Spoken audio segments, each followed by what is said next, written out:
You're about to tap into the fan's perspective, where all things entertainment are talked about by the fans who love them the most. Now let's dive in with your host, Chris Laporto.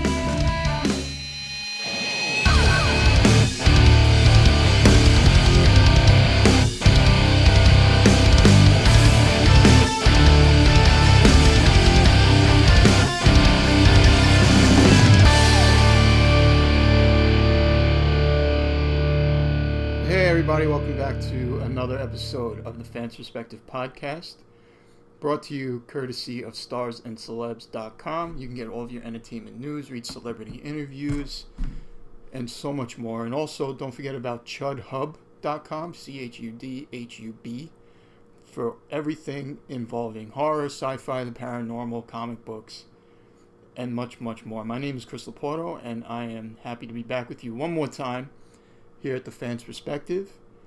And we got something exciting that we're going to be doing tonight. We are going to be doing another watch-along episode.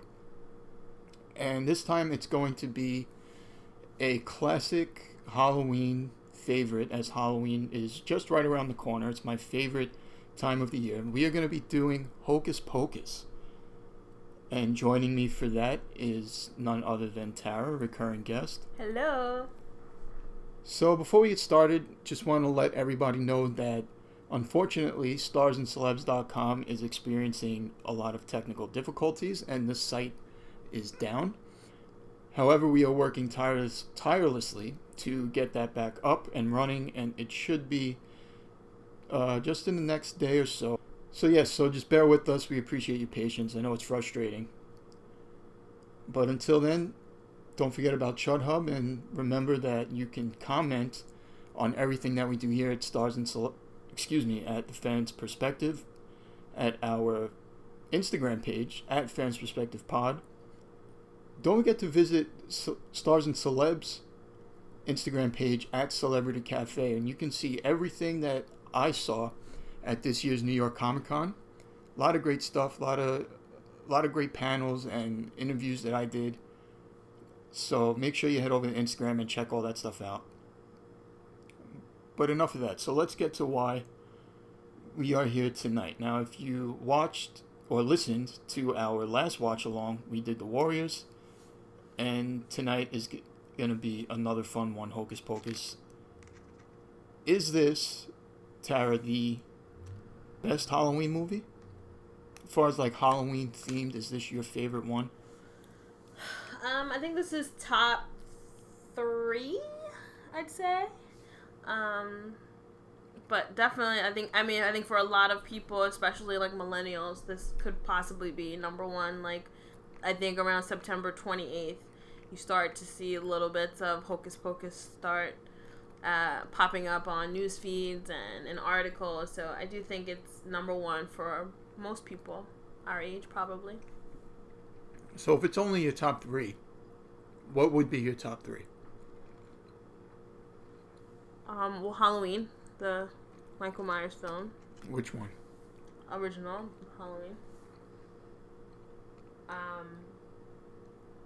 And then like Trick or Treat. I feel like I watch every year. But Hocus Pocus would probably be. I'd say for me, maybe it is number 1. It'd be Hocus Pocus, then Halloween, then like Trick or Treat.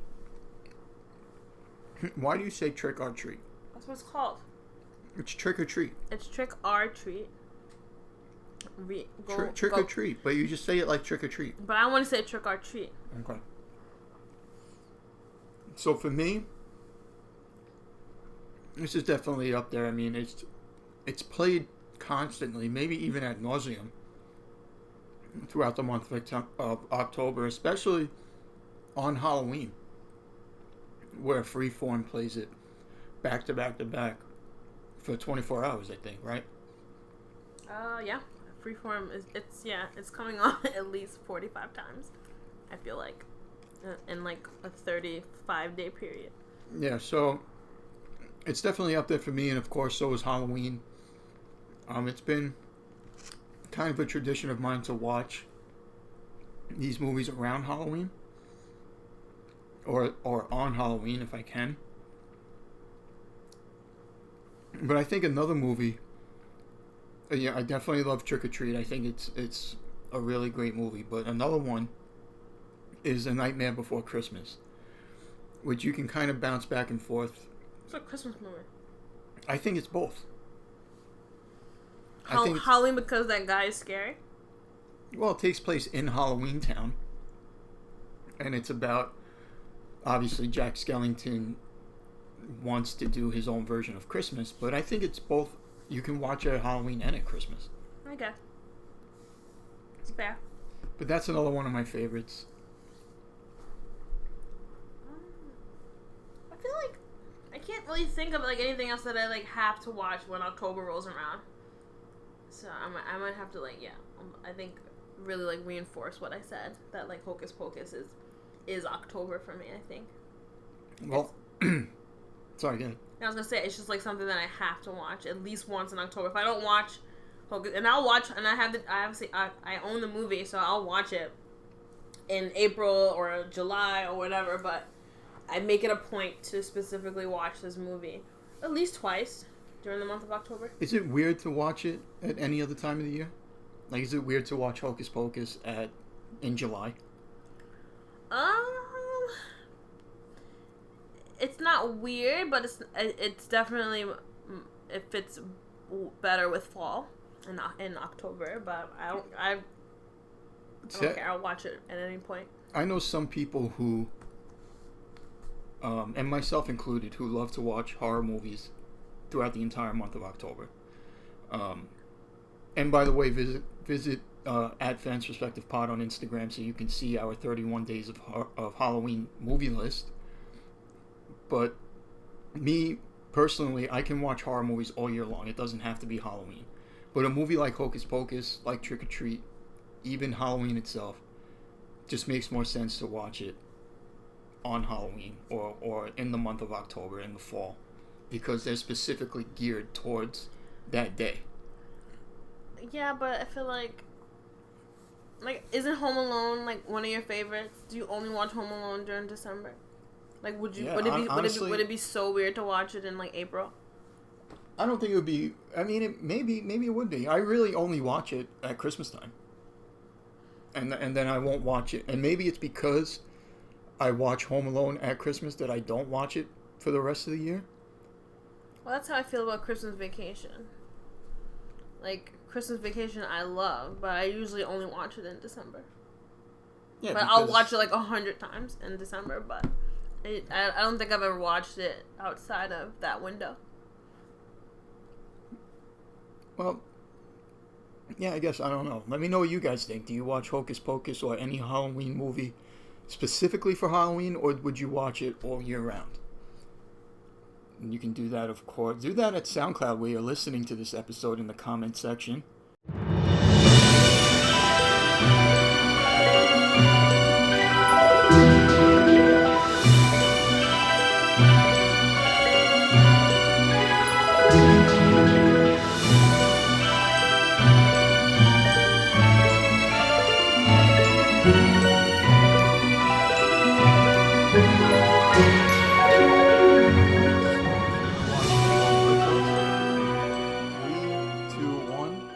Go to it.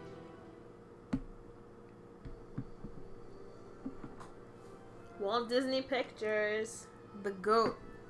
Yeah, Walt Disney owns everything. Now, does this surprise you that it's a Walt Disney movie? Absolutely not. I feel like it doesn't always hit me that it's Walt Disney. It does all the time because it's low-key perverted, and that's Disney's MO. So this movie was released... How about this? This movie was released July 16th, 1993. So I guess maybe Disney felt that this didn't need to be even released around Halloween time. That's a little weird. It had a budget of $28 million. It made $39.5 million. So it's not considered a critical or a commercial success. However, it's become a major cult film. As we mentioned, it's played all the time during the month of October, especially on Halloween. And it's really has a very strong following from the fans. Like, we see all types of merchandise Halloween costumes. They recently did that live on stage Hocus Pocus thing. It's like the anniversary. The anniversary special for it. I think that was last year. They do it at Disney Spooktacular, and right. at the Kingdom every year. They have like the sisters host this like sing along, like I think it's like a 60-minute thing or 30-minute show or something like that. It's hosted by the Sanderson Sisters. So as we're looking at Thackeray Binks for the first time here, let's go through the cast real quick. Of course, Bette Midler, Kathy Najimy, Sarah Jessica Parker, Omri Katz as Max, who I don't think has done anything but this movie. Leave Omri alone. Thora Birch, Vanessa Shaw. Now, Sean Murray, who we're looking at now, does the physical version of Thackeray Binks. And Sean Murray, if you watch NCIS, you know who that is. There was no reason to not have him play the cat version and the human version. Yeah, Jason Marsden does the voice. So when you see Sean Murray talking, not just the cat, but Sean Murray's physical form, it's actually Jason Marsden talking over him. Is Jason Marsden the guy who played DJ's boyfriend, Nelson, on Full House? Yeah, I think so. The nerdy rich one? Mm-hmm. Doug Jones, who's been known as a character actor, plays Billy, the zombie ex-boyfriend of Winnie and Sarah. Winnie and Sarah, yeah. Sarah Jessica Parker plays Sarah Sanderson. All right. No confusion on the set there.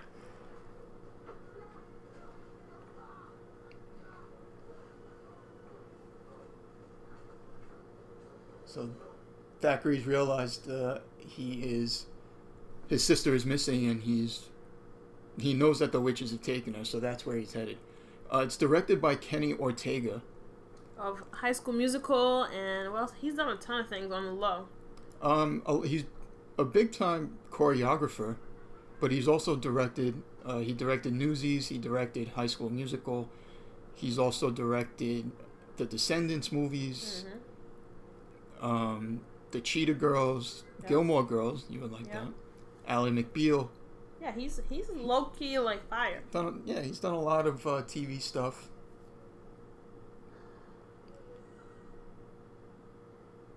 There goes stupid Emily getting herself caught. Why would you say that? She's a child. What? Why would you say that? She's a child. How did they get her? She just like I'm imagining she was being. Oh, Sarah probably lured her in like she usually does. This film only has a 33% on Rotten Tomatoes. Rotten Tomatoes is stupid. I mean, there's definitely a lot of flaws, and we can point them out as the movie goes on, but it deserves a lot better than that, I think. Just out of pure entertainment value. Pure entertainment value. And I think that's where some of these critics they just don't get it. The other question is this, how long after the fact can you give a rating? Like, is that based on ratings from 1993? Yeah. So like I feel like if like critics were allowed to like weigh in 2019, it might be a little different. So Gene Siskel said it was a dreadful witches comedy. Okay, well we know that he is not the brightest. Well, Gene Siskel's also dead. What does that mean? Don't speak ill of the dead, Tara. I'm speaking of him in 93 when he was very much alive. So thank you. So the unusual summer release of Hocus Pocus is said to be due to Disney not wanting to compete against their other film, Nightmare Before Christmas, which came out that October of 93. So they didn't want the two movies to compete with each other. That man's toe! That man's toe! You guys will hear me rooting for Sarah the entire movie because I myself have two sisters. We are very much like Winnie, Mary, and Sarah. I mean, outside of the obvious, we're not witches. We don't eat rats and lure children. See, the only thing is that if you ask any one of you which one you are, you would all say Sarah. No, that's not true. But this is one of the only movies and casts where we will actually agree that one is Winnie and one is Sarah and one is Mary, with no contention from no contest from the others. So who's your favorite character? Is it Sarah? Yeah, Sarah.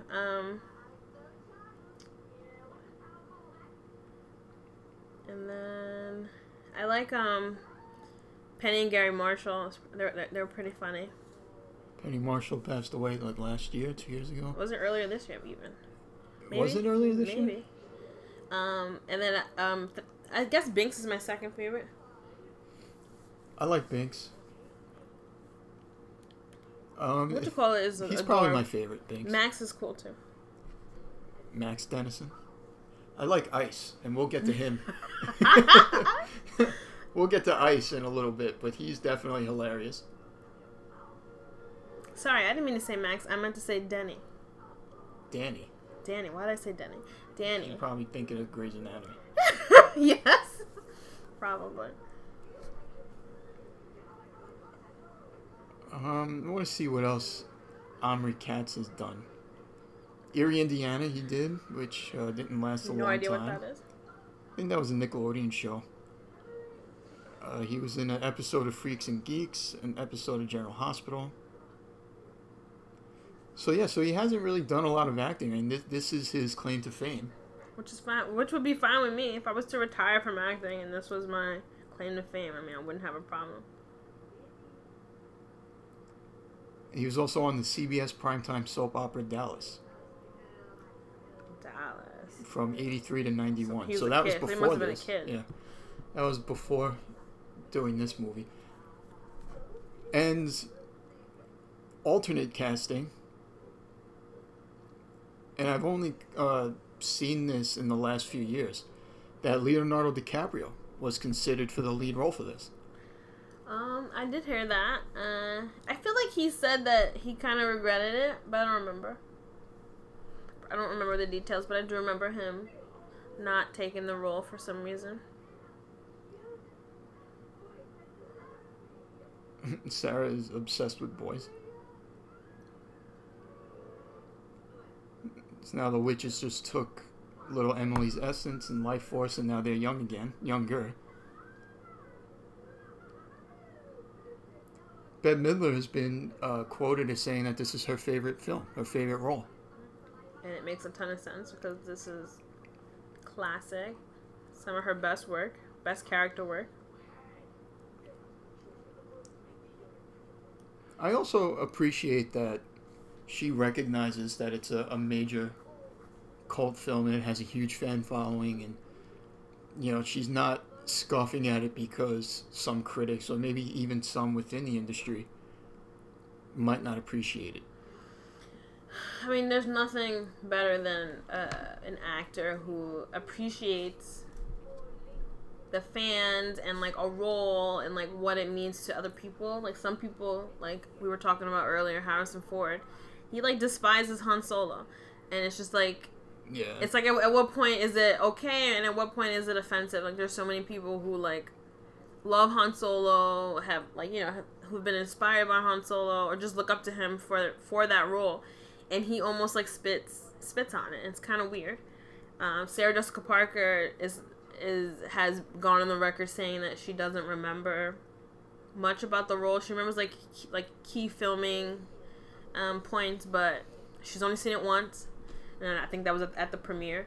And she's never seen it again. And she's like, I appreciate like the fans and how much they love it, but like most of the time I have no idea what they're talking about, like references and like quotes I just don't get. Which is kind of disappointing that she isn't as big a fan of the film as the rest of us, but it is what it is, I guess. It's definitely disappointing. But I guess she's not shitting on it like... Yeah, she's not shitting on it, but she's also just like, whatever. Yeah. Like, it's there. I was in it, sure. Feel free to love it. So the witches have been caught by an angry mob. I think the movie opens in... Like 18-something? 1893, yeah. I want to say. Yeah.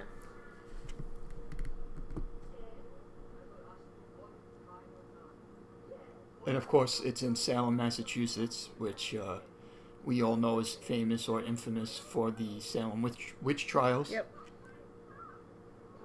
But I mean, if we get into that, we can talk about that forever. Right. And the whole real reason why that happened.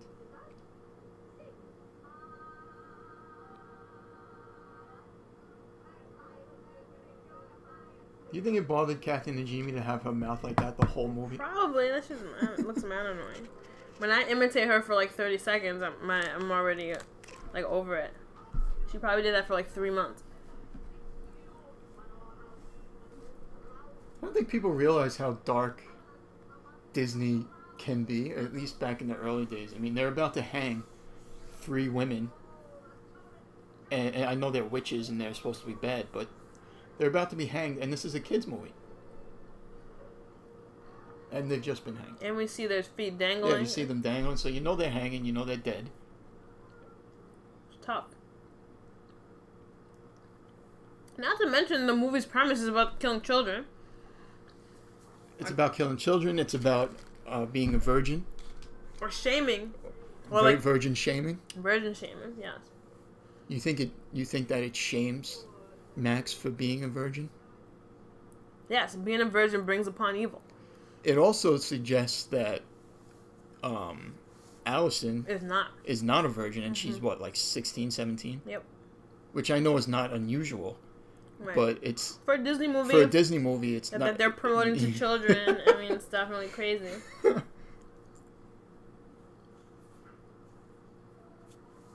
This actress who plays the school teacher, I feel like I've seen her in other things. I just can't place I feel like she's it. always yelling and being emphatic like this.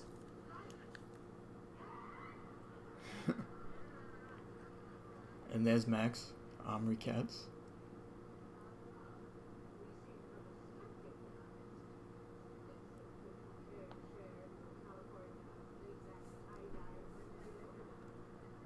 Excuse our silence as we watch as we're just watching. Now here, Max is saying that Halloween is a conspiracy created by candy companies. Is that something you can buy into? No. I think it's something that has actual like roots in history and meaning, and I think candy companies capitalize on it, but I don't think it's created by Mars and all these other candy companies. Max is kind of annoying. He's one of those kids who's like too cool for school, where it's like annoying and not cute. He's handing Allison a note.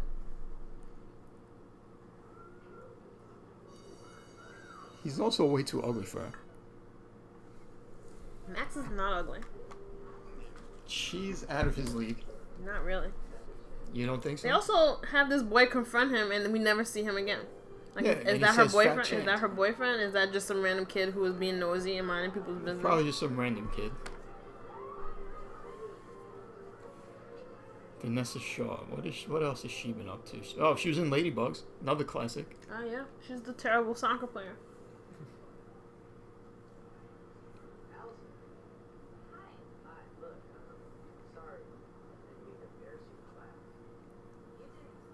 Let's see, what else?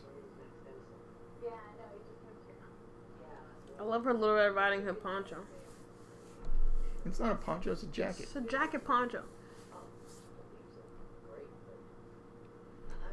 Well, she was in Ray Donovan, for those who watched that show, the popular show on Showtime.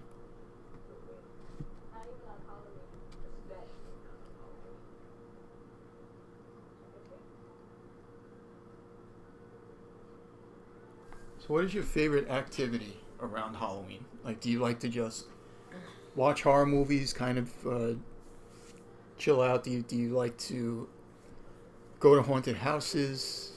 Well, the first obviously thing, you don't trick or treat. First anymore. thing I like to do is shop, because fall is my favorite season, and like that is like the best. I feel like the best outfits come during this holiday, so that's always a good thing. Like buying really cute sweaters and boots and scarves and jackets. That's like my favorite thing about fall, and then like this time of year anyway. But then October and Halloween specifically, obviously watching horror movies. I love going to different haunted houses. Going to Halloween parties if my friends are throwing any. I don't really like, obviously I don't trick or treat, but I don't mind getting dressed up. I feel like the last 3 or 4 years we've had like a couple costume. It's been not fun. Last year, because we didn't go to any parties last year. Yes, but we here we go. Explored. Oh God, Ice! Here comes Ice. This is Ernie. These are the two best characters in the movie, I think. Two idiots. Jay and Ice. Ernie.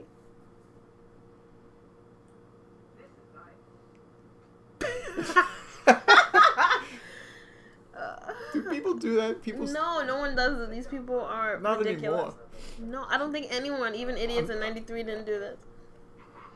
And by this I mean shave names into their head. Oh yeah, into their hair. yeah, I think they did do that. Oh yeah, that was definitely a thing. Hollywood.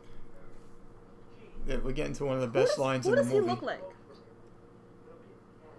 Let's listen to this line. What am I supposed to do with my afternoon? Maybe you could learn to breathe through your nose. That's his friend, and his friend is hysterical laughing. The laugh is great. His reaction is great. His mouth is wide open. You can definitely tell he has some kind of like sinus problem. It's hysterical. They stole his shoes, his sneakers. Now, I think this is like, for me, this is already a little off character because I feel like they've already positioned Max in the classroom as like some cooler than everyone else, confident. Like he's handing Allison his number in the middle of the classroom, like no fear of rejection. But then he lets someone named Ernie and Jay, two idiots in the cemetery, steal his shoes. Well, anybody can be bullied, but I think he I would have ran right over him. I think he acts with my bike. He might have acted that way because he's from California, and this is now the East Coast. It's Salem, Massachusetts. It's a small town. Now he probably just looks down upon it in a way. I've never been to Salem. It's a place I'd like to visit, especially for Halloween time. Do like the tours and stuff. My sister said don't go during Halloween. They went last year and it was a mess. What do you mean? Like it was just super crowded. Like it was hard to do anything. She said like go in like September. Yeah, but then or as far away from Halloween as you can. But the point is to go for Halloween. But I mean, Salem is Salem. It's not like it's a haunted house. Like Salem has they do have haunted houses. But Salem has the history, with or without.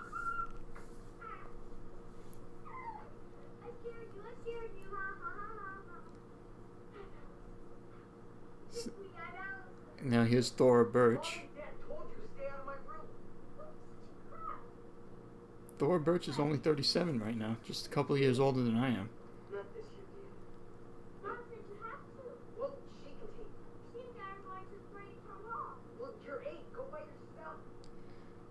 And according to this, she will appear in season 10 of The Walking Dead.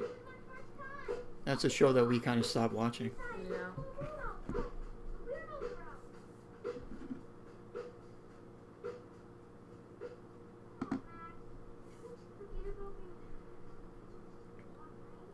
Well, what else has she been in here?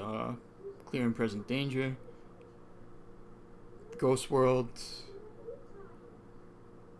Let's see. She was on Doogie Howser. Doogie Howser. I like the scream that she does.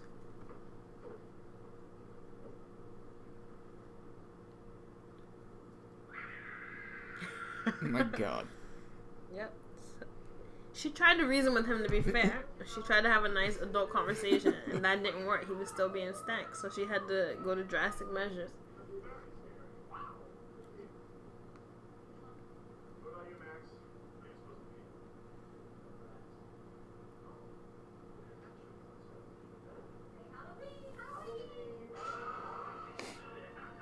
Halloween is definitely not what it used to be. It's like I just feel like around here less and less people go trick-or-treating, and it's been like that for a long time now. Like I feel like people just don't do it anymore, and now people with their kids do this thing at schools called trunk or treat, where the parents, they'll go to school, pick up their kids, and obviously they'll have their cars, and in the trunk of their cars they'll have candy. So they'll open their trunks, and all the kids will come out, and they'll have their costumes on that they wore to school, and they'll go to each trunk, the trunk of each person's car, and they'll trick or treat that way. They'll take candy out. It's called trunk or treat. I've not heard of And that's like the alternative to now walking the neighborhoods and walking the streets and going house to house. And in my opinion, it's because it's a number of reasons. One, I think people are afraid to be out now and have been for a while. People are just afraid to walk the streets, especially at night when typically people trick or treat. And I think it's probably the convenience of it. Maybe parents don't want to be bothered taking their kids out in the streets anymore. But I think it's more of a safety thing. I think people are legitimately afraid of being out and about at nighttime. So we don't see kids trick-or-treating anymore. Well, I think that part is certainly true. I remember when I was like probably a tween. Hollywood. When I was like a tween, like 11 or 12, my uncle went to the store on Halloween night. Just like, I think we needed like milk or something very simple and basic. He just went to the corner store, came back with eggs all over his back. And even though we all laughed, like it was kind of like it was like sad. He was like an older guy. He was like, you know, he was like definitely in his like 60s, and he like was at the store, and like these kids egged the shit out of him. It's like fucked up. So like I do know that like as the years went on, people started to like be less and less interested in coming outside on Halloween night because stupid kids and teenagers would do stupid shit, and so. It wasn't necessarily like I don't want to take my kids trick-or-treating. It was like I don't want to get egged or all these other stupid pranks that people do. And I think over the years, as you know, we've kind of evolved into this like super scary society where like everything is like a cautionary tale. Like, you know, people are scared. Like you're putting razors and shit in the candy and like all these like which is a myth, stupid things. Yeah, it's all these stupid things. But I think people are just like, no, like I don't want to do it. No one trusts other people's candy all of a sudden. It's just like. But that whole thing about razors in the candy, like that's never actually been proven. Well, I know that. I'm just saying like that's just like what like people are just afraid of shit like that. Like people poisoning candy and poisoning their kids.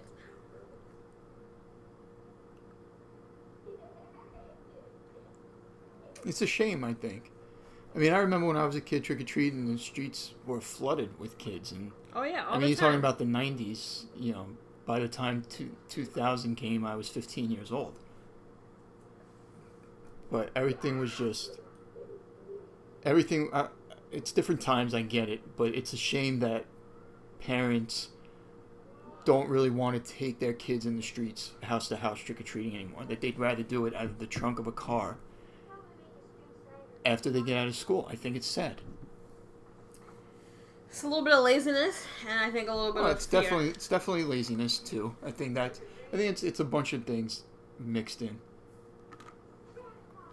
So Danny and Max have just arrived at Allison's house for trick or treating. They're raiding her little cauldron of candy. Max is stealing all this shit. Now they just walked into her house.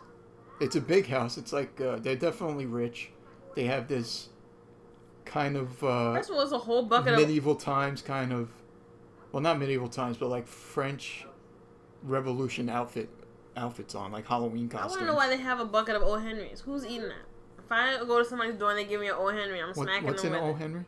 I don't know, some nasty candy that no one's eating. I can't remember exactly what it is, but I don't want a damn O. Henry. She is not 17 years old.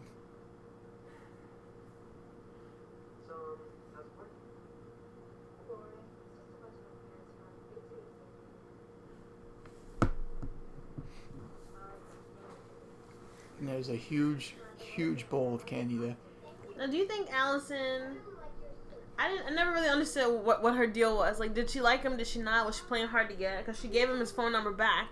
Yeah. So she had, I guess, no intention of actually calling him, or maybe was going to wait to see if he would try again tomorrow at school. Like, she had no idea. Like, for all she knows, he could have taken it as rejection and never spoke to her again. So, did she actually even like him? Like what's her deal? I feel like she maybe played a little hard to get. I would kill Danny. She's like, Max likes the yabos. Max likes the yabos.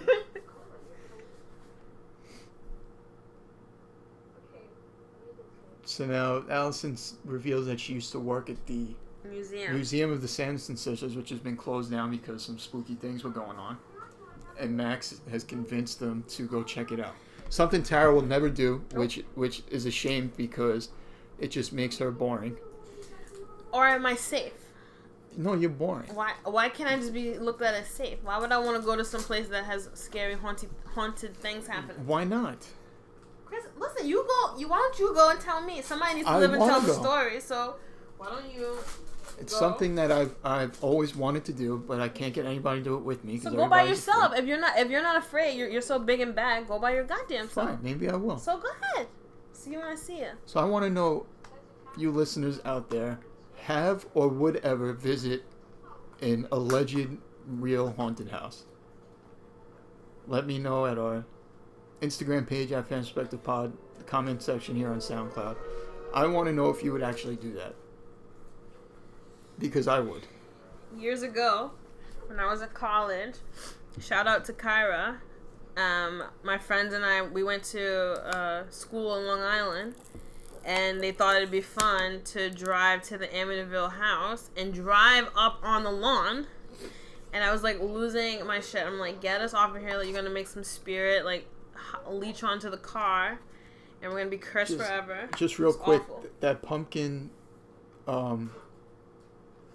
bucket that he had, I used to have that for trick or treating. But anyway, go ahead. Everyone did. Everyone did. So you were saying that you drove up onto somebody's property and they turned on the light and you got scared. I didn't drive anywhere. I was in the back seat in a fetal position because I just didn't want to see anything. I didn't want to be a part of anything. I didn't want the demons to see me. I was like, I'm not here. And I'm going like, Was the house occupied? I don't know. I told you I didn't want to look. Soft. Chris, I'm just not in the mood to die.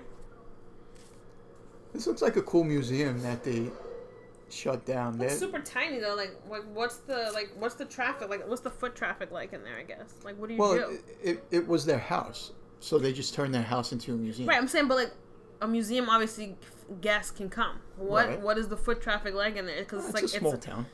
But it's like, what do? You just walk around? Yeah, you just walk around in it.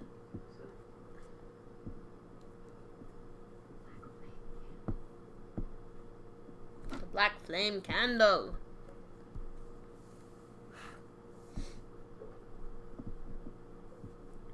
So here's the black flame candle that supposedly if a virgin lights it, the Sanderson Sisters come back. They get resurrected. So of course, Max is curious. Max is annoying. You wouldn't be in the least bit curious. Why the fuck would I be curious about bringing some witches back from the dead? That weren't even friendly witches. Not like we're trying to bring back Casper or Wendy. They're children killers, and we're children. Not interested. Binks just attacked Max as a cat. As he should have. Binks must be mad bored. Here's the line here. Oh, come on. It's just a bunch of hocus pocus. It's just a bunch of hocus pocus. You know what I realized? So the flame actually goes black. You know what I realized? When they must have heard them from the grave, or like they must be like still watching in spirit, because she makes fun of it when they come out. She's like, it's just a bunch of hocus pocus. So I think she heard Max. His spirit's probably hanging around. Yeah, they're probably like there in spirit, but just can't physically come back until somebody does it. Because she heard it. She made fun of what he said. I don't know why they're still here.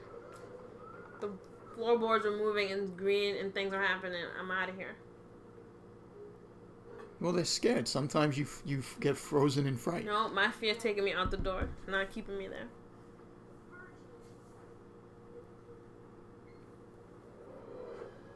A virgin lit the candle. They even have the little girl saying that. Like, I guess she knows what it is.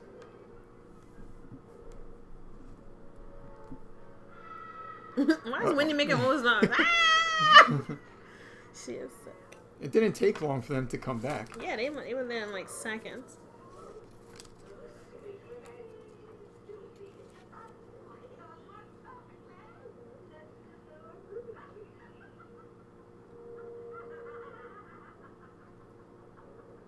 1893 to 1993, 100 years?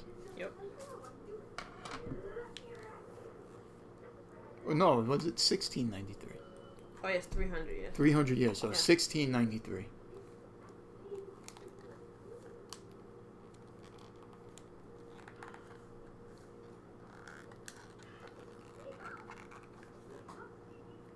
Book is ugly. Sorry, I couldn't quite hear you. Way to go, Tara. Sorry, Siri.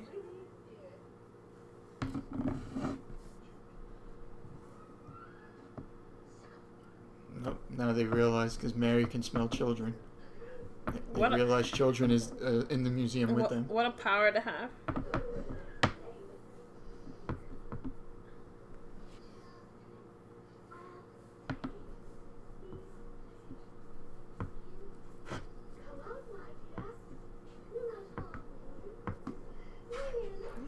We will not harm thee.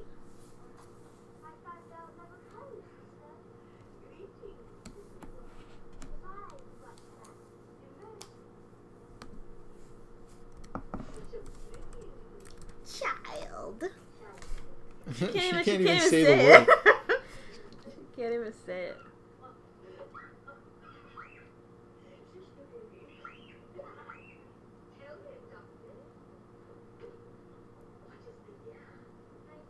$93.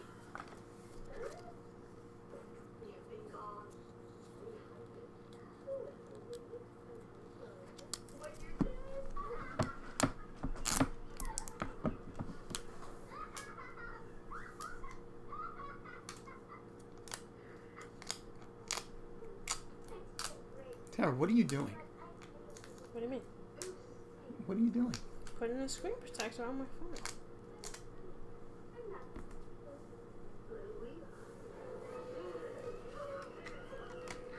So now they're already ready to eat Danny as they try to throw her in that big ass cauldron.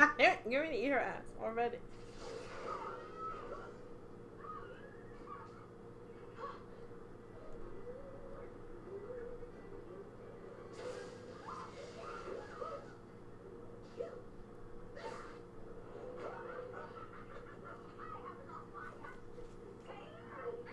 Haven't lost my touch, Sam.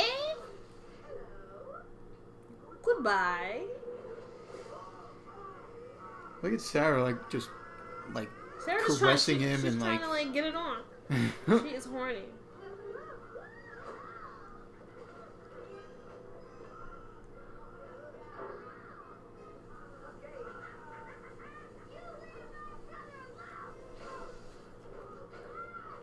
Danny's about it. If I had a little sister, I would hope they were like Danny. Danny was not even that afraid. She was like, leave my brother alone. Smack the shit out of her. So a little bit more of a backstory on it. Hocus Pocus it started its life as a script in 1984. Wow. That's when Nightmare on Elm Street came out. So that's old as hell. The working title was Halloween House, and it was much darker and scarier. Its protagonists were all 12-year-olds. It was pitched to Steven Spielberg's Amblin Entertainment. Spielberg saw Disney as a competitor to Amblin and refused to co-produce a film with his rival. There was a bunch of rewrites made to the script.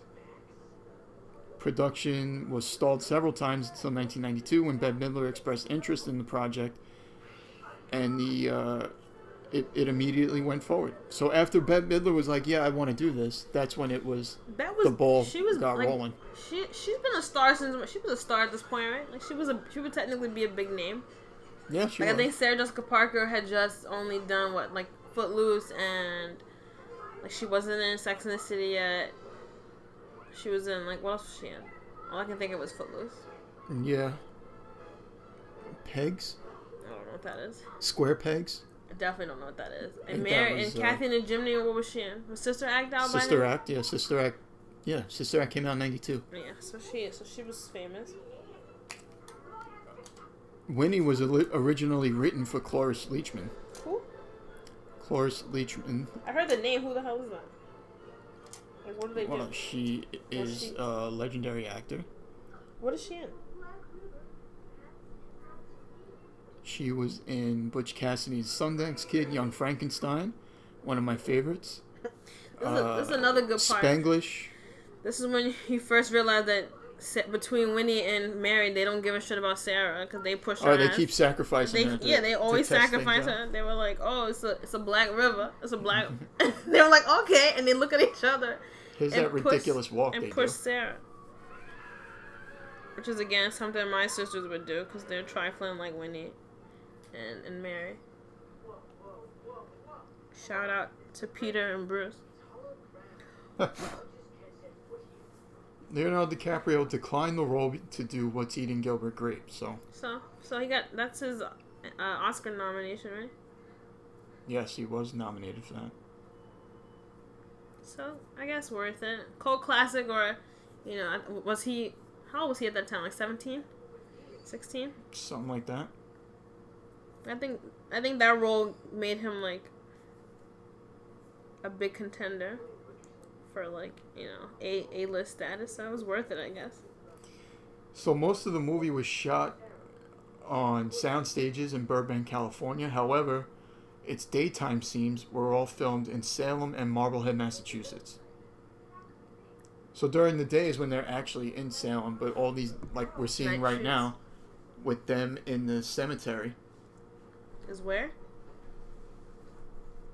Is where? Where It was the on a night sound stage. That makes sense. So this right here, this is all sound stage. Boys, Sarah is like horny.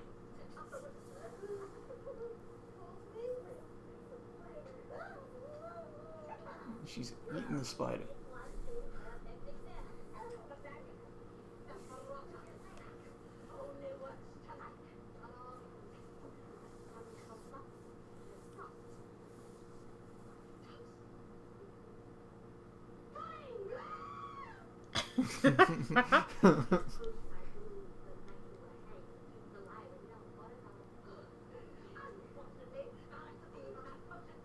Sarah Jessica Parker actually did pretty well with her character in this. What do you mean? Did well in what sense? Like, I think she played it well. Like, I don't know if she's known for being like a good actress, but I think that she played this role pretty really well. Yeah. Thou comprehend.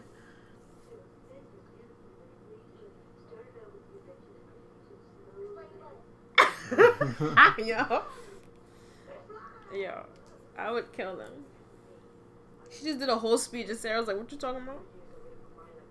People say she's ugly. What do you think? Sarah? Sarah Jessica Parker. No. She has a unique look, Yeah. but she's not ugly by any means. You think she's ugly? I don't think she's ugly. Still married to Matthew Broderick.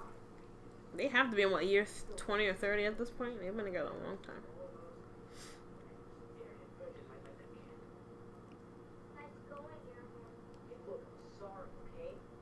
Now Binks is explaining to Max and them what they actually just did by resurrecting Sanderson Sisters. And they call Max a bonehead, just so that he understands the gravity. And they have the book with them. Winnie's book. Do you think you would have grabbed the book and instinctually grabbed the book? I don't know.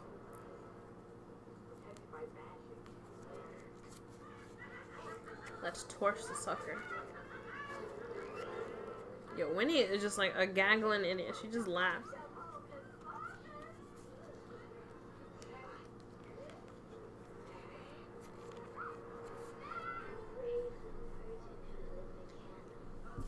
I'll be thy friend. Yo, Sarah is like horny.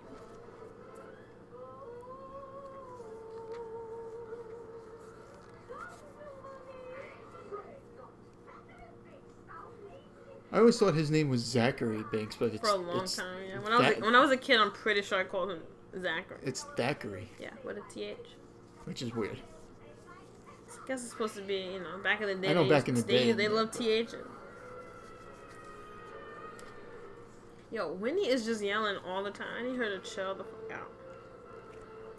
The screaming is unnecessary. They can't touch us here, right? Well, they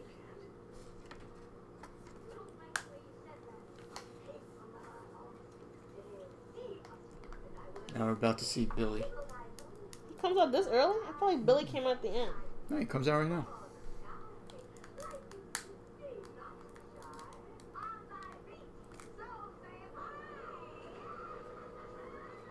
Oh wow, he does come this early. You would just like quiz me randomly quickly, I'd have been like, oh, but he comes at the end. So listen to this. Hocus Pocus is viewings on Freeform. Well, I'm sorry, let me backtrack. In its 25th anniversary year, which was 2018, the first week of Hocus Pocus viewings on Freeform averaged 8.2 million viewers. That's a lot.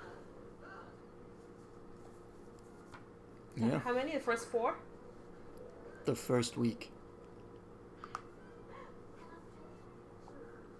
It's a lot when you think about it. Like when you look at like TV ratings, like the number 1 show on like a Thursday night will have like 1.74 million viewers. Like the winner, like, you know, a certain demographic will be like 1 million, like high 1s or 2, and even 3 million, 4 million for like Game of Thrones type shows, or more. 8 million viewers is a lot. That's a lot for something from '93. Like shows that are current and like and like not in syndication don't even make 8 million. Especially in an age now where You can watch this whenever you want. can watch it whenever you want on digital. You know, it's not on Netflix or anything. And most people don't have cable. Most people don't have cable. I mean, that's a huge number. we have the DVD, so we can literally watch it at any time. But in the age of streaming, for 8.2 million viewers to tune in on a television station, Right. I think that's very telling. For a 20-plus-year-old movie. Yeah, I think that's very telling to the power, the lasting power that this movie has. Here's another. Pretty sure I'd be one of those 8 million. I will watch this movie whenever. Here's another fun little tidbit here. The town of Salem has celebrated its connection to Hocus Pocus, while local filming sites have become an attraction for fans as the movie's legacy has grown. In 2018, the Haunted Happenings Grand Parade, an annual Salem festival held every October, was Hocus Pocus themed in honor of the movie's 25th anniversary. Dope. I did ask my sister about it. I asked her if they had, like, because, again, they went to Salem last year with the kids. And I asked her if they had Hocus Pocus themed stuff. She was like, yeah, it was actually a lot of Hocus Pocus references. Well, if they went last year, then they went during the 25th anniversary, so... Yeah.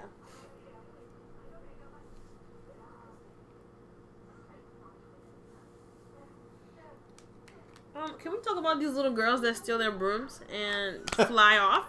Like, are those girls dead? We never see them again. Are those girls dead?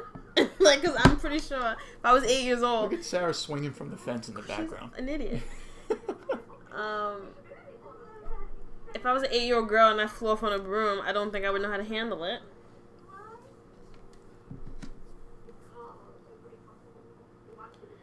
I really feel like Winnie would have killed them a long time ago if she didn't need, like, scapegoats and, like, test dummies for things.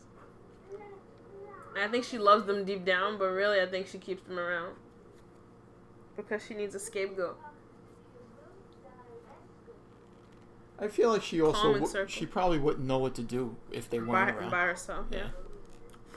Because as we see and we learn through random comments and stuff and scenes, she needs validation and she kind of wants to be loved or like feel pretty. Yeah. I think that's part of her resentment to Sarah because Sarah's pretty and gets the boys and she doesn't, which is what happened with Billy. Right. That's why she her cursed him. Her jealous rage, yeah. Sewed his mouth shut. That sucks. What were we watching when that happened? That movie Ma. Yeah. Where she sewed her mouth shut. It was pretty good. Oh, here's the bus guy. The bus driver. Oh, number one pervert. Mr. Me Too.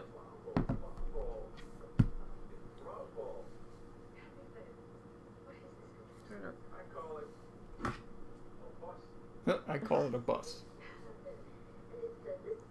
To convey gorgeous creatures such as yourselves to your most forbidden desires.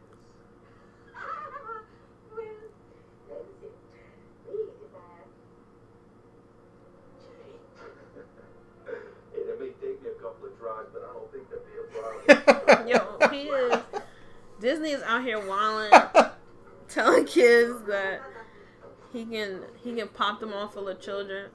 He's like, it'll take me a couple tries. Insane. He clearly likes Sarah the most. Of course. I mean, honestly, who wouldn't? You got not Of to be disrespectful, but out of the three, Of course. you know, It's Nobody's really it's looking not for it. disrespectful at all. Like, of the three of them, Sarah is the most attractive. I love how Billy is attempting to chase them here. He's like, Is he, or is he trying to get them to stop so he can well, they can help yeah. him? As it turns out, he Right. would become their ally, but it's just like you're watching him stumble around like a fool, which I guess makes sense. He's been dead for who knows how long. I love how Sarah just runs over Banks. You love that part, but we know you don't like cats. I don't really mean love. I'm saying I love how she just continues to Look how flat he is. yeah, she just rolls over him no problem. But I would never say I want her to run over him. It comes back though. I'm just Remember, saying, Binks can't die until they they're didn't dead. even think twice about it. Until the witches are dead, he can't die. So Which I guess is supposed to be a curse. Because he wants to be reunited with his stupid sister. why is she stupid? I don't know. You don't know why. You just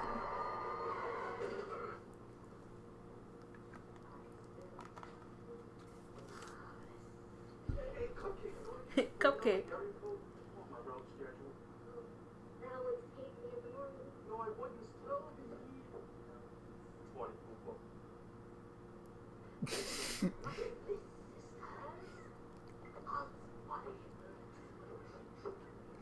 Mary thinks that she smells children, but Obviously, kids are dressed up as other things. here's another one of my favorite scenes when they meet the child. Here it is. The little girl says "bless you" and they literally start screaming. She's an angel. She's an angel and she says "bless you" and they lose their shit. Great.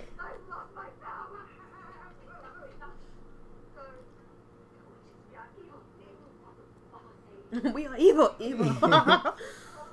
Mother. Master. Gary Marshall. In the stankest costume I've ever seen. It's the Sanderson Sisters, right? They think he's the real thing. What the heck? Why don't you come in? Do you think they smell? Probably not. I guess. I I guess guess not. they don't, because no one seems to be Ralphing after being around them. But they've been dead. Why wouldn't? Or Well, they they're not. came out- They're not corpses.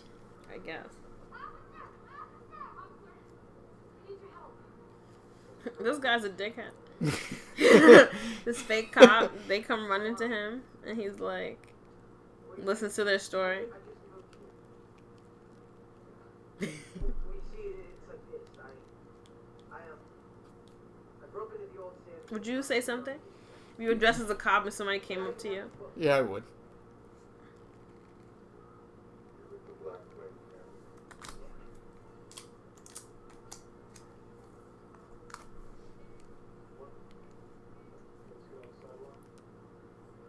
This guy is having so much fun. I love how Danny just blurts out that he's a virgin, and the cop's like, "Really? You're a virgin?"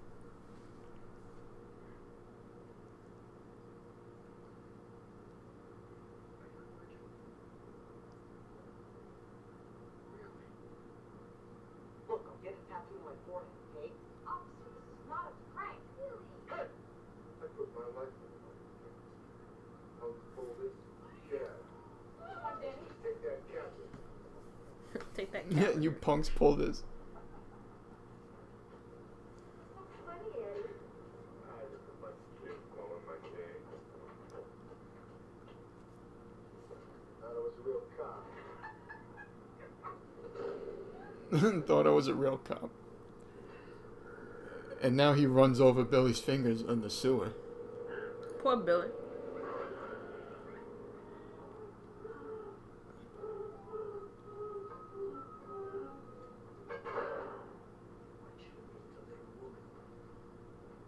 This guy's weird. He just invites them into his house. Gary Marshall invites. Well, he's probably a little pervy too. And maybe because they were, I think he's like slightly attracted to them because obviously they got his wife like looking all crazy. She got rollers in her head and like, you know, not trying to be sexy. So I feel like he's slightly attracted to them, and they also were going along with the costume. So. Are you going to Little Old to be trick or treating? Little, yes, yeah, sure, me too. I love how they think because she has those rollers in her head that she's Medusa. Here goes the little girls that steal the brooms, and they just fly away.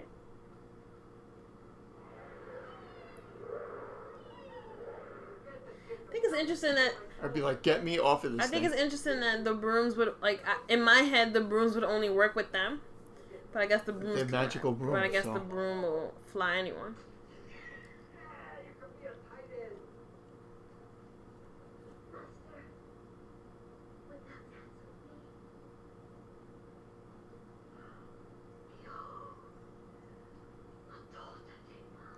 cancel me? A torture chamber. It's a kitchen.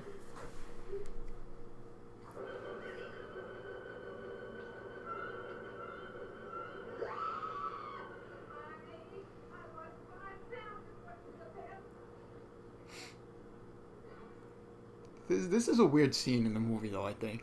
Why? Like I think they could have gone without it, but it's fine in there. I think if this was deleted, it'd be fine too. I think it's just a way for them to lose their brooms. I guess. It's definitely an unnecessary scene. And I think it's supposed to be another plot point to show how stupid they are. Yeah. Not stupid, but just like how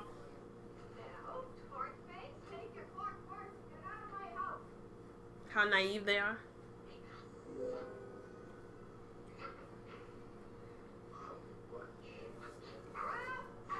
They're scared of the dog. Why wouldn't they put a curse on a dog?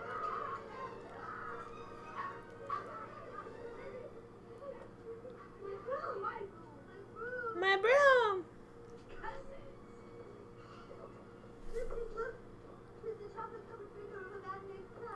It's the chocolate-covered finger of a man named Clark.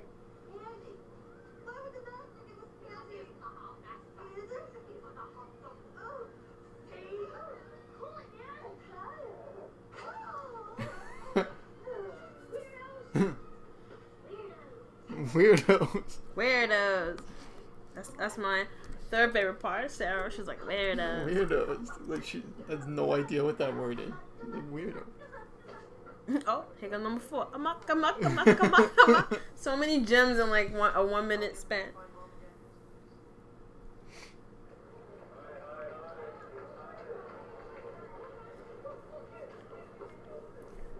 There's gotta be nothing worse as Max and Danny and Allison are looking for Max's and Danny's parents to tell them what's going on.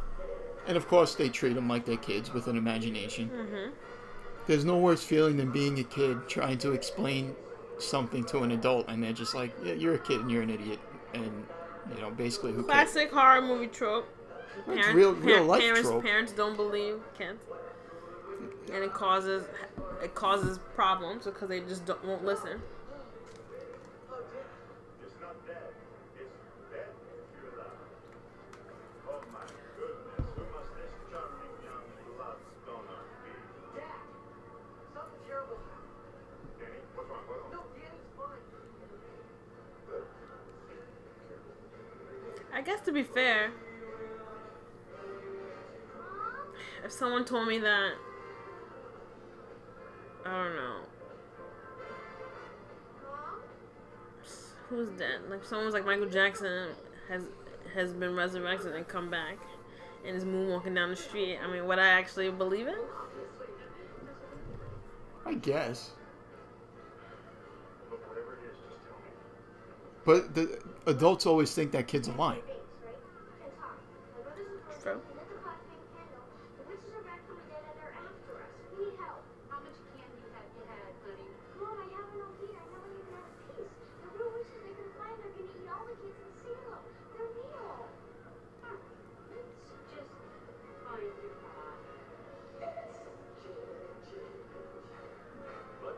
Those the band that's singing, the skeleton costumes are pretty cool.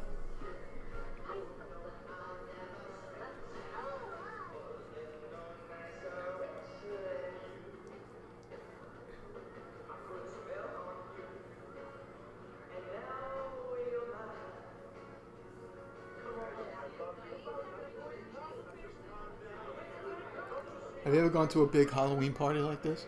No, not like that.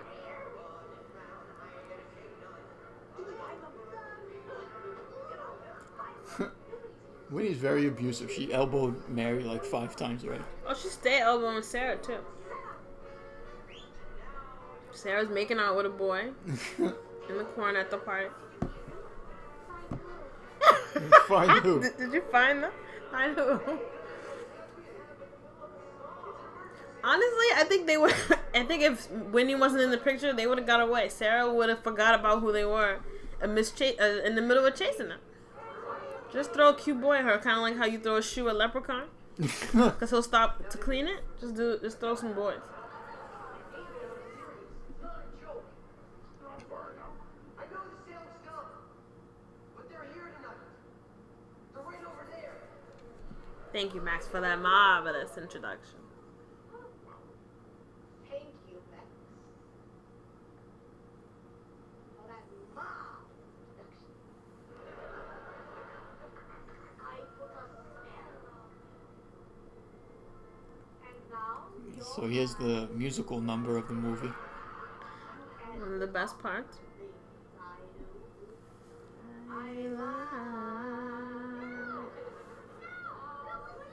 Been 300 years, right down to the day. Now the witch is back, and there's hell to pay. On you. Good job, Happy Halloween. No, man, I'm serious.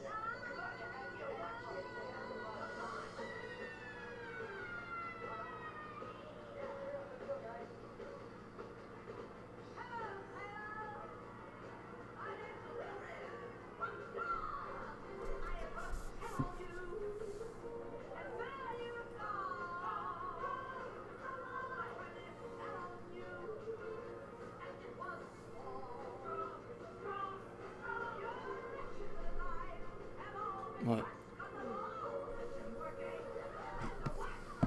Excuse the silence as we're just watching the musical number.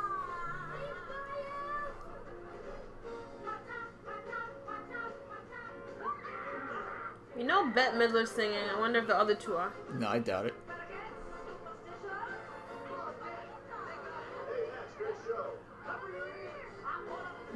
The funny thing is, she's kind of hypnotizing all the adults as she's singing. Yeah. I say goodbye, up and baby, up and down.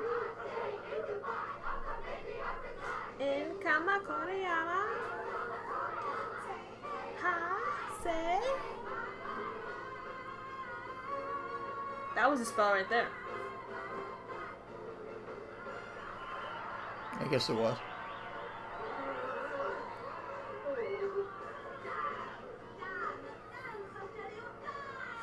Can you imagine the cops coming and look what happened to everybody? Oh, they just danced all night. That'd be no worse curse for me than somebody tell me you have to dance until you die. Be like, oh my god, just kill me now. It'd take me a very long time to die, I think, because I'd be having the time of my life, I think.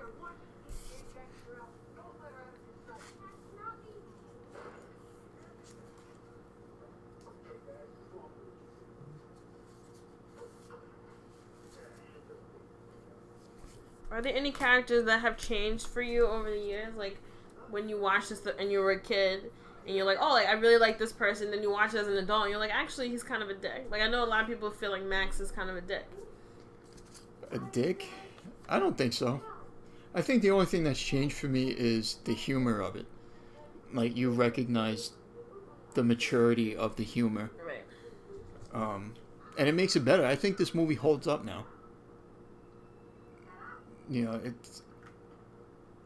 And we've said it a bunch of times so far, but the movie gets played constantly every year. and I don't think that this is an outdated movie. Even the special effects, like Billy's makeup, all of their makeup is still pretty good compared to today's standard.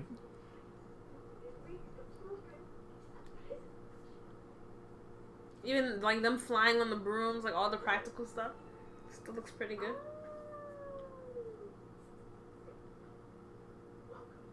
Why do they think that Max is a dick? I mean, just the way he treats Danny for most of the movie, literally up until the end when he sacrifices himself for her. He's not very Well, nice that's just a big brother. But he's still not Big nice. brother thing. He's still not nice to her. That's a sibling thing. But it doesn't make it okay. Being like, it's I'm not. not saying it's It's not okay, a prereq to be a dick to your little sister. He doesn't hate Danny. I also could care less about her No, I don't. until think so. the very end. You know, they've lured the Sanderson sisters into their school.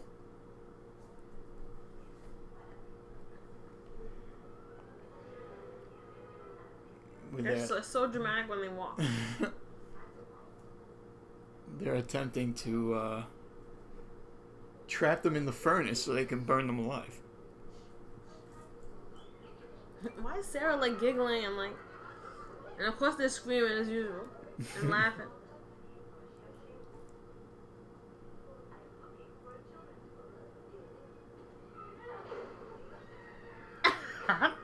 Yo, the way when he just screamed just now when they slammed the door. Oh man.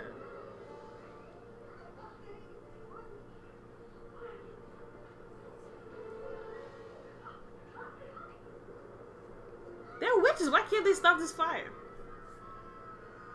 What's the point of being a witch? You can't do certain things. Everybody has a weakness, I guess. They should be able to stop a fire, open a door. She lit the Max by his stomach. Why can't she open a door latch?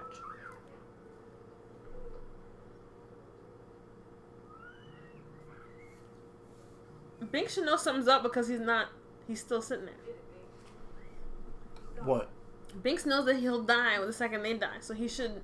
He should have known something. Yeah, the fact that we're talking to him. But does he know? He tells them after he gets run over. He says, "I can't die." So maybe he doesn't realize that if they're actually like dead forever, that he'll be cured of his curse.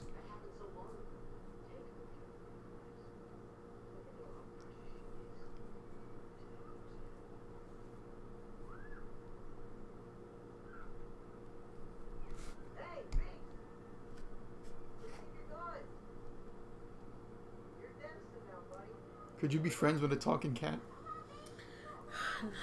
No, because he would still make me itch and, Oh, yeah, and sneeze and break out in hives.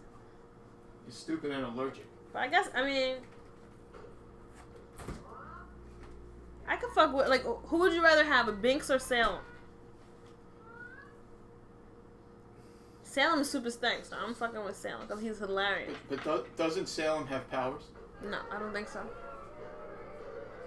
Salem's technically a witch. He's a warlock that got cursed. Which Salem are we talking about? From the show or from the Netflix? Sabrina, the Melissa Joan Hart stuff. I think I'd rather have Binks.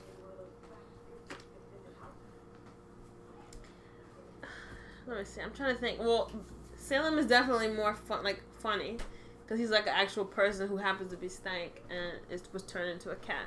But Binks is like an actual protector, like really sweet. So maybe I would go with Binks, because he Salem don't have time for Sabrina most of the time.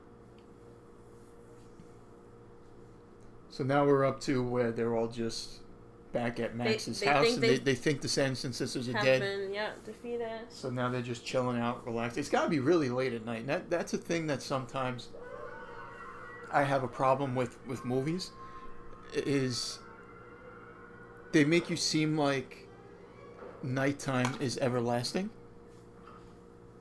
When you think of it, it should be the next day already. I mean, I know. Well, remember, it starts out really when Max comes home from school, when they rob him. Danny's already in her costume, and it's their day kind of started when they went trick or treating. It was probably 4. So it's been a while.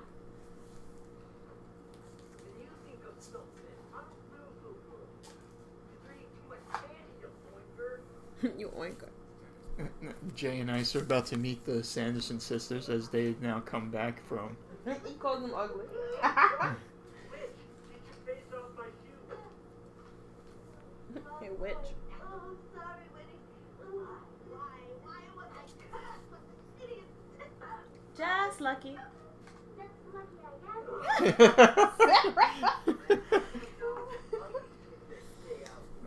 Sarah is. Now they've made a mistake and called them ugly. It seemed like they were mad at chicks. Yeah, she said she did repeat. Not a little. chicks, Is that a yeah, little feminist line? I guess. We're really sorry. We think you're really cute.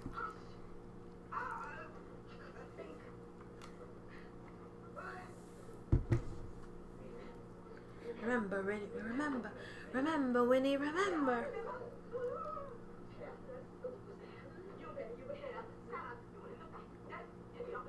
I remember, Mary, you were standing there. Sarah, you were in the back dancing idiotically.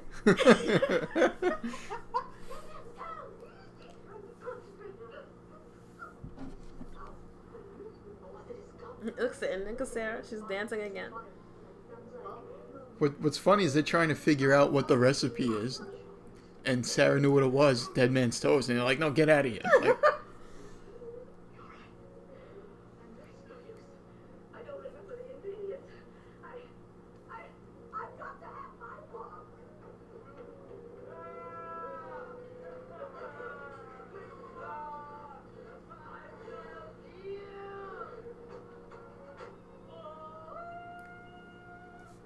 Somehow, all things I should have known.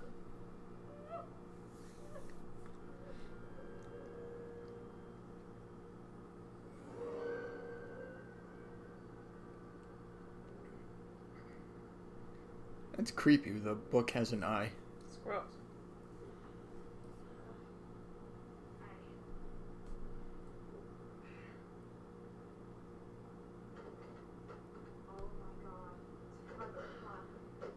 See, it's 5 a.m. I should go. Oh, she could stay.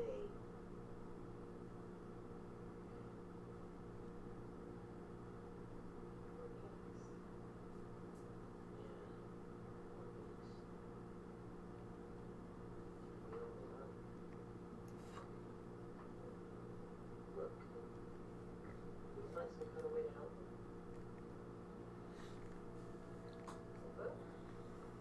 him. Now they're gonna get nosy and look in the book. I'm pretty sure Binks told him not to open it. Well, I mean, they think that the Sandersons are dead, so Is opening is what makes them get found, right?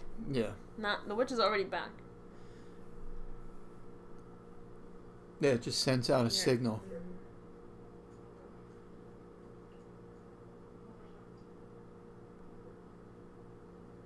Would you be curious? Yes. Actually, why would I ask that question? I know what you're asking. It'd be all up in the book. And they can't see that? No, they can't. Did you hear what she said? She said nothing weird so far. Look at Wendy. She's like crying.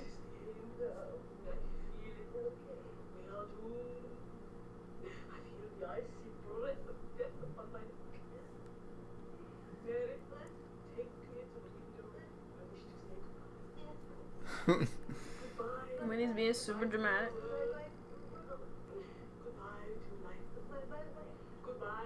Goodbye, bye.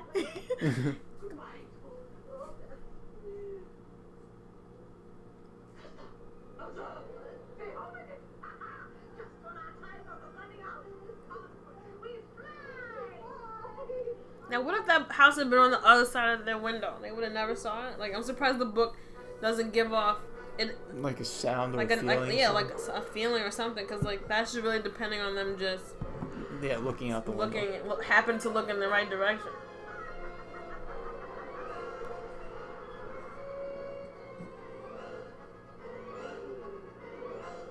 Sarah's like making love to the broom, to the mop. Poor Mary has to The use vacuum? a vacuum. That's fire. See, so this is what makes it weird to me now, because 5 minutes ago or 10 minutes ago when I said, how could those little girls get on those brooms? I would think the broom would be powered by them. They're on regular. Those are not magical vacuums. And Maybe they mops. made the magic. Why didn't Binks wake up early and smack them earlier? Too late now. But don't. Nothing good can come from this book. Got it? He's like swiping the shit out of him.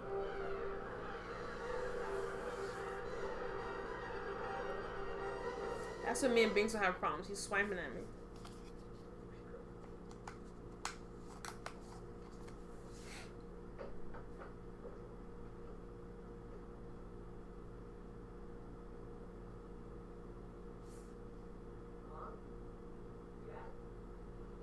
When were you introduced to this movie? Do you remember?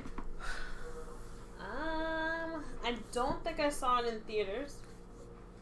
I'm gonna say, I think it used to come on Disney. Like I think as I was just a kid, when they would come on Disney Channel. I was a big Disney Channel kid, so I think I just saw it around Halloween time on Disney Channel.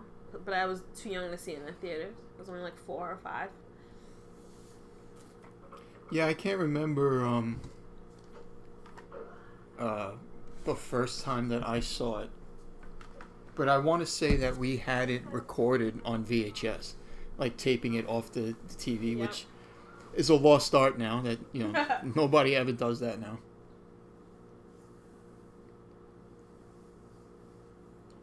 Oh, Max was about to kiss Allison, and of course he's interrupted.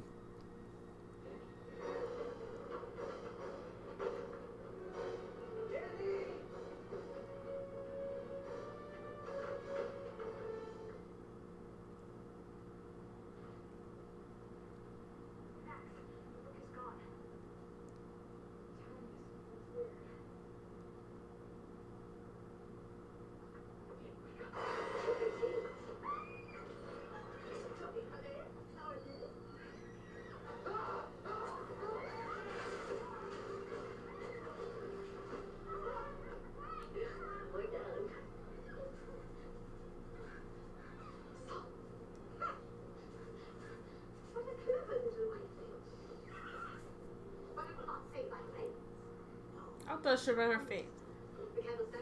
She does at the end, right? She throws it at Sarah, I think. Oh yeah, she goes. Ah! Sarah just stuck her tongue out at Allison. See, now they just destroyed Max's house. Why is Danny not knocked out? Cause who's she with? Winnie? Mary, I think. They just bust through a house and Danny's not magical, so that she should have been affected by that.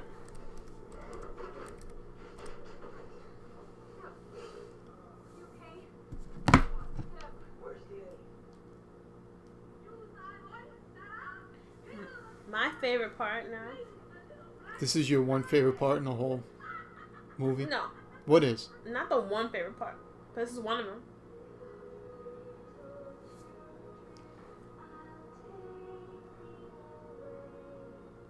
I think this is Sarah Jessica Parker singing. Is it? Come, little children, the time's come to play. Here in my garden of magic. Do you have a favorite part? There's a lot of good ones to choose from, because I want to say that it's the part where the angel kid says bless you and they scream, but it's also the part when he tells Ice to breathe through his mouth. Breathe through his nose. Those two, and then I kind of like when she goes, Sarah, you over there in the corner dancing idiotically. That's pretty good. But those two are probably the top, like the friend laughing, the bless you, and then probably a tie between the two songs. I put a spell on you and like Come Little Children, I guess. So there's a lot of good moments, a lot of good parts.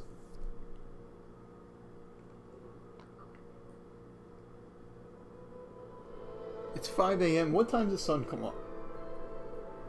depends on the season. Anywhere between 5 and like 6:45. I feel like it should have been up already. For them at least. But let's see. No, because like I know like in the winter time when I get up in the morning for work, the sun sometimes not up yet. And that's like 6:45, 7 o'clock. So sunrise. So as we're watching this and recording this, it's Sunday night, 10:55 p.m. So tomorrow, Monday morning, sunrise is at 7:05. So they would have like 2 hours to go.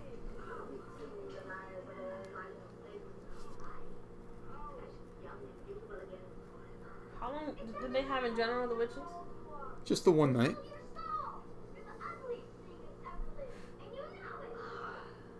They know how to push Winnie's buttons. All you gotta do is tell her she's ugly, and she is like pissed.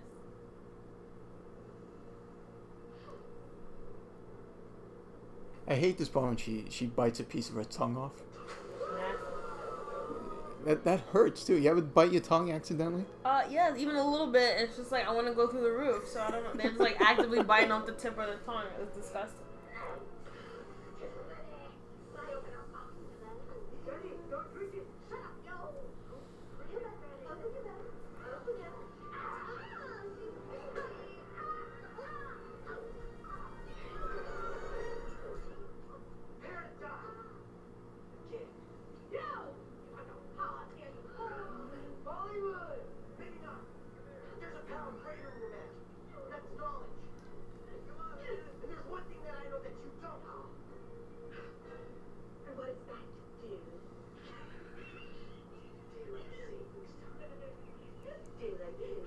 I like this part too. They use the headlights on the car to pretend that the sun is rising. Like, and they're it's like, melting, oh, it burns, it hurts. It hurts, it hurts. Dramatic. The same with the burning rain of death. Oh yeah, in the beginning. They were like, we're melting. It hurts. Winnie, help. It's like nothing's wrong. Nothing's happening to you. They tied his shoes together. His shoelaces. Would you leave him? Ernie and No, Dan? I wouldn't. I think it's kind of messed up that he leaves them there. Because at the end of the movie, they're still up there. well, Max knows where they are. So like, if the cops are like, "Where these two are missing?" He's like, "Oh, those two idiots are up on the ceiling at the place." You wouldn't have tried to help them though? No. I don't think that would have been. I don't think that would have been my priority, honestly, to help those two idiots.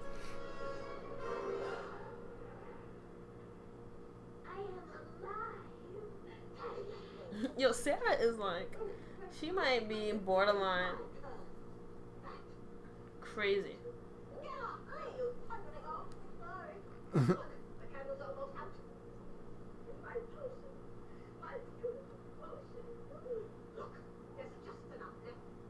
What is she pointing at? She's like, look, there's just enough left. That whole thing whole thing's upside down. No, it's on its side, so there's probably some like left at the bottom there or something. But see, now they kind of, Winnie kind of kills them all right now because now all the kids are showing up to their house, and she's like, no, I want Max and Danny. Yeah, she's like, I want Danny. When she could have used any one of those kids, and they could have lived forever.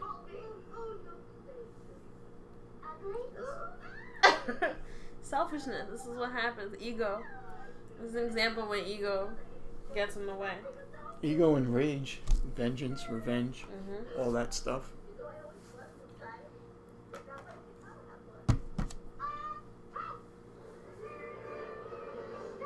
First of all, Winnie and Sarah are stupid for it. I would have been like, Winnie, you go find Danny. We're gonna sit here, give me some of that potion, and I'm finna drink up these kids over here. I'm not following her dumbass to go get Danny, because she was the only one that was gonna kill Danny. What about the other two? I'd be like, Winnie, you want her? You go fly and get her. I'll be here with these other kids. So I feel like this scene here as Winnie is chasing them down as they're driving away. When she pulls up to him and says, "Pull over, let me see your driver's license." She wouldn't know anything about that. Right, which I think why critics tend to bash it, because there are some parts in the movie where you kind of question it.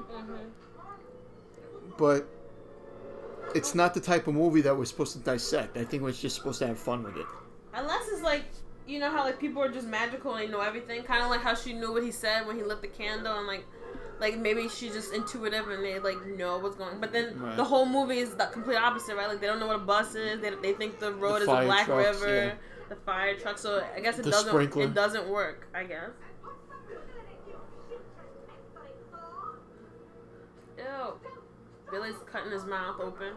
Gross. Oh, look at the stuff coming out of his mouth. Butterflies, whatever the hell that No, moths. it's like cotton or moths, yeah, something like that. Gross.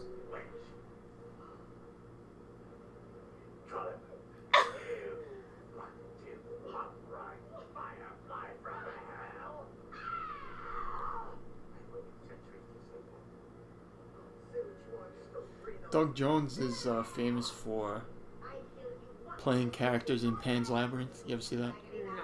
No. The Hellboy movies, the first two. He played Abe Sapien. And I think he did the body for Silver Surfer in the Fantastic Four, Oh, that's him. Roger the Silver Surfer movie. He did the body for him. Lawrence Fishburne did the voice.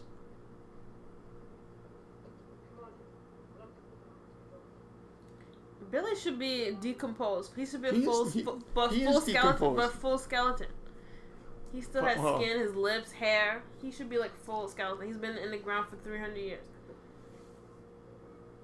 Maybe even more. Yeah, he's way too whole and like looks good for considering how long he's been underground. Because we don't know when it was that... But it had to be before they died. Yeah, it was before they died, but we don't know when. Right. So he's been at least 300 years.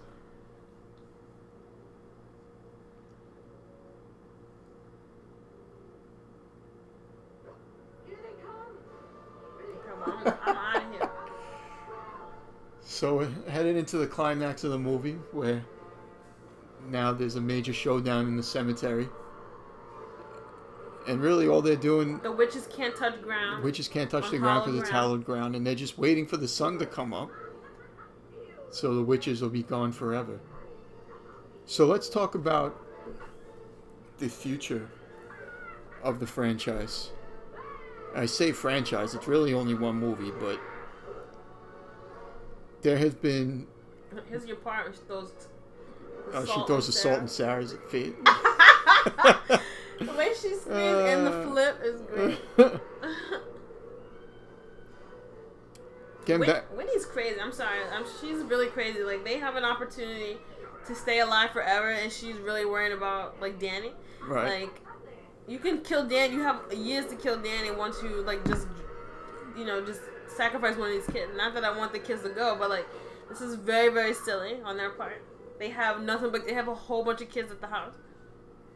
And they're fucking around with these kids, and they have, like, 10 minutes before they die. What were you gonna say? Damn, Billy's head is off. Yeah, they just kicked Billy's head off. She kicked Billy's head off. Mad rude. So let's talk about a sequel. Or a remake. So in July 2014, Disney announced that they were developing a supernatural themed film about witches, that Tina Fey was on board as a producer and to star. Deadline debunked the rumors that the film was a sequel to Hocus Pocus. That what movie?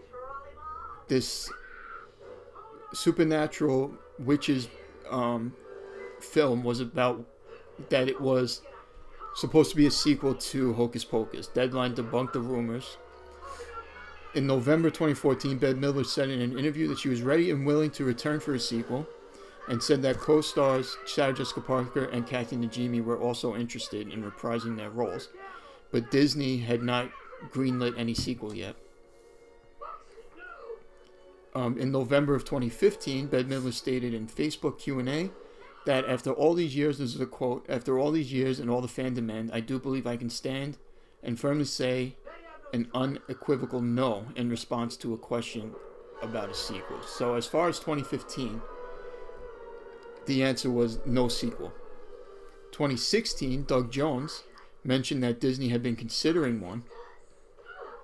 In October of 2016, Sarah Jessica Parker was asked, and she said that she would love to come back. Who said that, Sarah? Sarah Jessica Parker. Now, in September of 2017,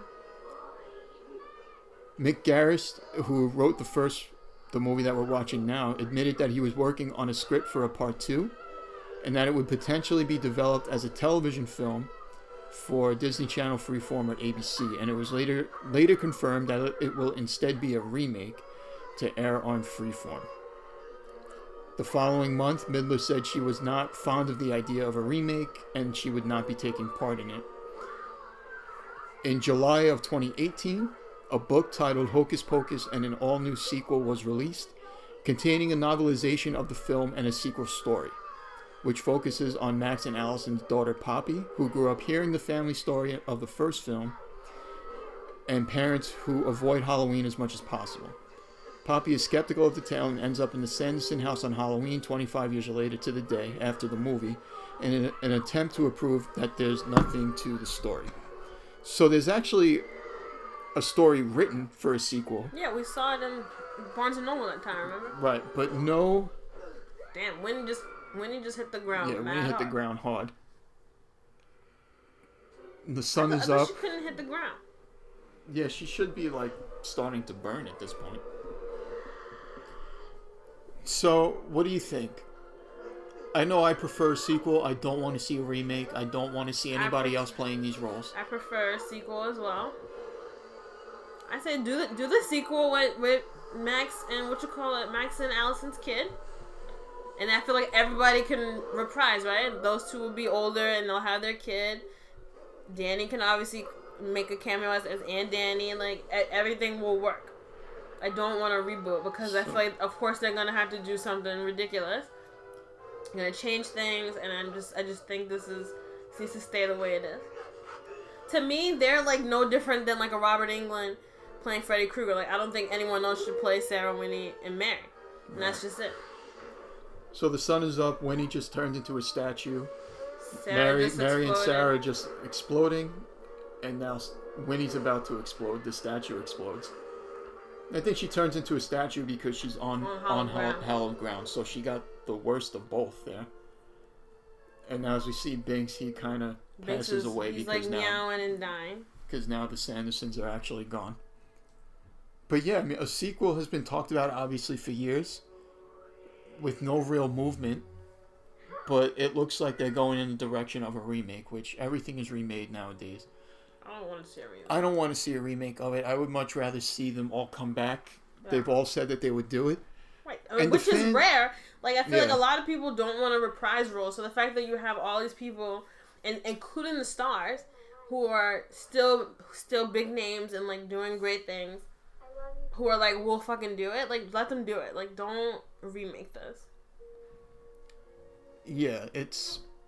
And the fan demand is not for a remake. Right. The fans... This is... How many occasions do you get where the fans want a sequel and the cast is, like, sure? Like, it doesn't happen a lot, especially for these old types of movies. So, like, Disney has it pretty much wrapped up in a bow. You know all of us are finna be in the movie theater opening weekend. Should they put this in the theaters, or if they make, like, a Saturday night premiere. I mean... I love how Billy just falls back into his grave. First of all, he acts like he's tired. First of all, he acts like he's tired. He hasn't been doing anything. He worked for like 6 hours. He's dead, Tara. But yeah, like they would guarantee. It would guarantee either if they release this on Netflix, that would blow everything out of the water. What, like a sequel on Netflix? Yeah. Oh yeah, absolutely. It would be huge. If it was in a theater, it would do gangbuster. Yeah. Everyone's going to see it. All the millennials taking their kids, and millennials without kids are going to see it. Like no one cares. I would I'd be in there Thursday night, midnight.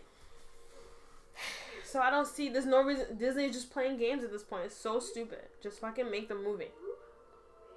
So now Binks the cat is gone, but now they all see human Binks' spirit. His soul's free. How nice. Here comes Emily. You think Emily's been playing hide and go seek for the last 300 years looking for her, and she just can't find her? Why can't you leave Emily alone?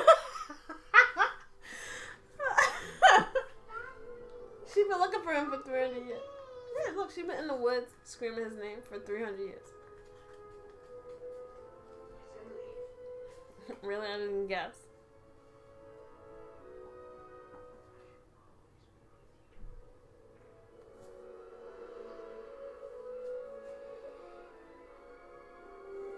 How funny would it be if Emily came and smacked Danny Why? for bonding with her brother?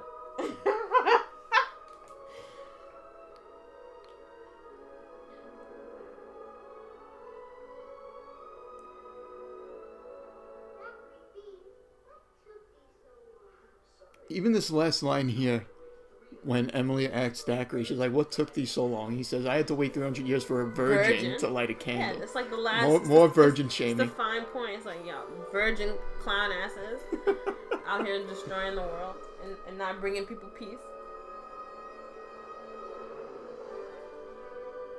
How cute. We start the movie with a loving brother and sister, and we end it with a loving brother and sister.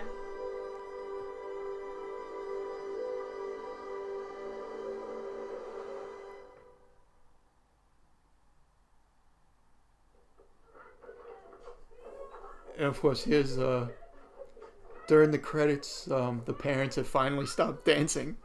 Lucky. Look how sweaty they are. How long would it take for people? How long do you think it would take to actually die from dance? Probably a long Like time. how much longer See, would they have had? Ice to go and on? Jay are still there, That's still stuck in those little cages. If I was Max, I wouldn't tell them where they were for like 2 weeks. See, now this is the final shot of the movie with the book. The book And eyeball the book opening. his eye opens. So that would suggest that it's kind of left open-ended, right? That maybe they can come back. So as the credits roll on Hocus Pocus, what are the final thoughts here? It's Fantastic film. It's fun from start to finish. Lots of like ridiculous laughs. Great characters. Good songs. I mean, there's nothing like this movie is just like, I don't want to say flawless, but I mean, there's no way somebody can like watch this and like not love it. Like I think it transcends all generations. Like my nieces love it. They're all different ages, 18, 16, 10. Like they appreciate this movie. I love it. Even my mom likes him. I was 40 years old, like almost 40 years older than me. It's a great movie, and anyone who doesn't like Hocus Pocus is a freaking weirdo and belongs in the psych ward with people who don't like cheese. why would you throw that in? Because I have a thing for people who don't like cheese. I think it's definitely a movie that has found a way to appeal to all ages. I mean, I can't picture someone like my dad sitting and watching this movie, but I know my mom was a fan of it. My grandmother's a fan of it. Obviously me, my brother. I don't know if my youngest brother has really ever watched it, but it does appeal to all audiences of all generations. It's for a movie that has a 33% and that was critically panned when it came out all the way back in 1993. By idiots. It's a movie that stands the test of time. It holds up. It's still entertaining, and it appeals to everybody. So, how can a movie that is loved by so many people be bad? That's something that doesn't make sense to me. But everybody has their opinion. But I think it's safe to say that the overall general opinion of Hocus Pocus is that it is a classic Halloween-themed film. I think it always will be. Someone in one of those, I don't know if it was that Netflix group chat or one of the group chats, I mean, it might have been Lady Gang, I don't remember, but someone had the audacity to be like, I said what I said, Hocus Pocus is the worst movie ever, and that to me that's clickbait. You know that people are going to come after you. Yeah, it's clickbait. Because it's just like, it's almost like saying like, I don't know, like I hate children or something. It's like, who fucking hates Hocus Pocus? It's definitely clickbait. It's like somebody saying Avengers sucks. It's like, yeah, okay. It's clickbait.